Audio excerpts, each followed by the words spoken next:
Welcome to this engaging Samvadh, featuring a conversation with our esteemed expert in the field of child psychology and education. Today, we explore a topic close to every child's heart, the significance of play in their development. Ma'am, this is a topic I'm not very familiar with because I don't know what is the difference between what's actually play and how is it different from a tennis game or a football game? Is that also not play? So play is actually, play has three very important components. One, it's always self-directed, which means if I have something to learn in life, the nervous system will create a set of activities that become play. Second, play is purposeless. So no child is going to be playing to win, not going to play to learn rules. They're not going to say, I'm going to engage myself today and this is play. The next aspect of play is that it naturally continues into a newer level of skill. So I may have started at a very basic level. So if I'm playing with a doll, initially it would just be pretending to, feed the doll or something like that. And over a period of time, I will converse with the doll. I would probably have the doll converse back with me, things like that. So all of these aspects go into that. And the most important aspect of play is that children become fully self-absorbed and it develops high cognitive skills, including focus. Because you'll notice when children have played, and the mother would have come after 2 hours and said, you've been playing for such a long time. And the child said, Amma, but I just started. So this is a very important skill before children come into school. And even during the academic years, if children have this unstructured free play, you'll notice that their focus towards academics is very, very high. As opposed to sport, like you asked me, how is it different from tennis? How is it different from football? They are structured sport. In that there are fixed rules already. It's what we call a finite game, meaning there are rules, there are structures, there is a goal to win, and you can lose. Whereas when the child plays, they don't ever win or lose. That's the difference between play and sport. And play and activity. Activity is also sometimes confused with play because many schools claim to be play-based schools, and then you'll see they'll be structuring activities. Activities are structured by adults for fixed goals. So I want a child to learn spatial ability, so I'll fix a maze and the child will complete the maze. So that's not play. That's not play either. So which is why play is considered to be oxygen for the nervous system. So can you give some examples of play and how does that impact whether it is a cognitive, emotional growth of the child? We'll take some games for younger children, some in the middle group and some for teenagers. When you take very young children, you'll notice that they play with the entire body. Okay. So even if you've taken them to a restaurant, you'll see that they're under the table, pulling the straw apart, doing all these things, and you'll see parents actually, restricting them. But that's because the maximum input comes from the large muscle groups. I see. And if you notice in our own curriculum, we have a lot of work around the muscles and the body. Because when children engage in that kind of free play, there is a lot of higher order skills that get wired. For example, children who crawl well are able to read very well. I see. Children who can cycle well will write very well. Children who have climbing, any form of climbing, risky play, you'll notice that they have good motor planning, so they can plan their answers out, think through solutions and things like that. So everything is wired for a skill in life.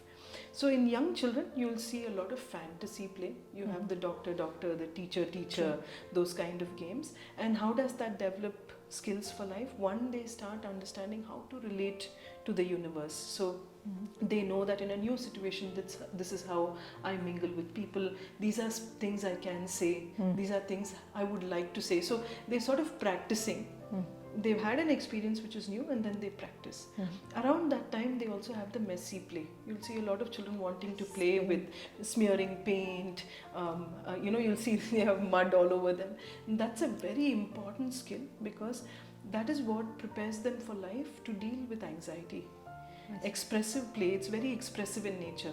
And whenever children experience separation anxiety, for example, when they come into school, when we give them wet sand play, which is a form of messy play, they actually give their fear a form and break it down. I see. So these are all very, very important at that age. Around 8-9 years, they start learning to form rules or follow rules. At that time, you'll see some of these kids making rules for other people to follow. They say, no, this is how you'll win this game, this is how you'll lose this game. So they learn to test limits of other people, they learn how to cooperate with each other, etc. Also in cognition, cognitive skills meaning the thinking skills.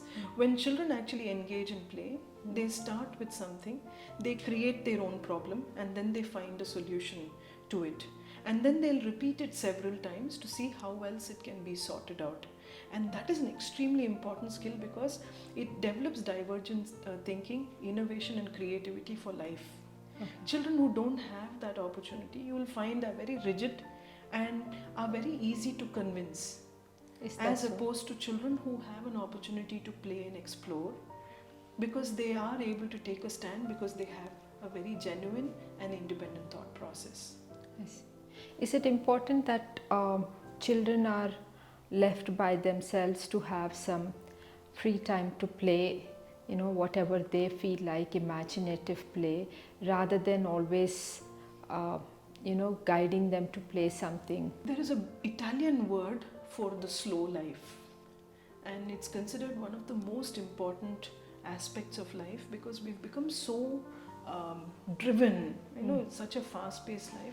If we don't value the downtime, we never understand how to deal with stress. We believe that this highly strung nervous system is the normal. The downtime is extremely important. So when children come back from school, you'll actually have parents in the PTMs come and complain saying he's always playing, doesn't listen. When I ask him to sit down to study, he wants to be playing. Usually that play is how they're processing what happened in school. So it's a good idea for parents to give, once the kids come back from school, their me time. Yes, very Not much. Immediately make them sit down and tuitions. finish the homework or tuitions or other structured activities. There are two ways to look at it also, ma'am, because many parents are working, and when children come back home, they don't really have their parents at home. There's a grandparent or someone else. So one of the things that we suggest to them is to finish the academic work either through tuitions or support, and then give them a lot of time to play when they've come back home. So then it also becomes a bonding activity, and it's an easy way to take them off gadgets. Okay. Otherwise what happens is children tend to go back to the gadgets and they're unable to get away from that habit. Teenagers, if you notice, they also play, but they play as with relationships. So you'll notice that they become friends with somebody, they want to impress somebody, so that is their play. Okay. Adults also require play. Since we speak so much about children and the parent relationships, parents have actually forgotten how to play. Play is such an important aspect of mental well-being. So what's play for adults? Play for adults can be anything that helps them to connect back to themselves. So it could be a hobby where they're able to engage in something. It could be just going out with friends and having a really good time of lots of laughter and things like that. Because what has happened is we've become so wired to gadgets that we've forgotten the value of human relational experiences. And each person, and sometimes play can be just sitting down very calmly and enjoying the calm of life also, because we've lost that ability to just slow down.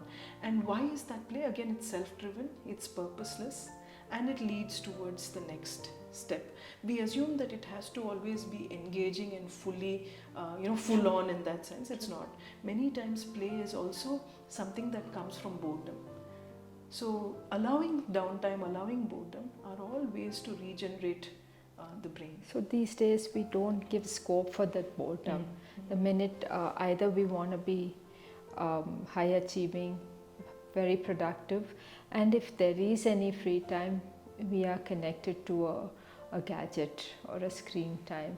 So as adults, we are not actually having any playtime as much as it should be. So like adults who are not having playtime, children who are so far quite addicted to gadgets, will they ever transition into that free play, ma'am?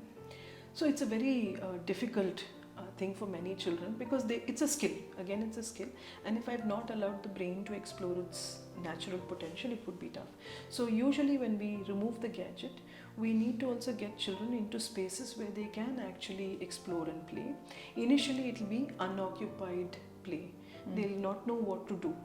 Then it will be solitary play, which means they might manipulate one or two things, try a few things, and it will be a very short phase.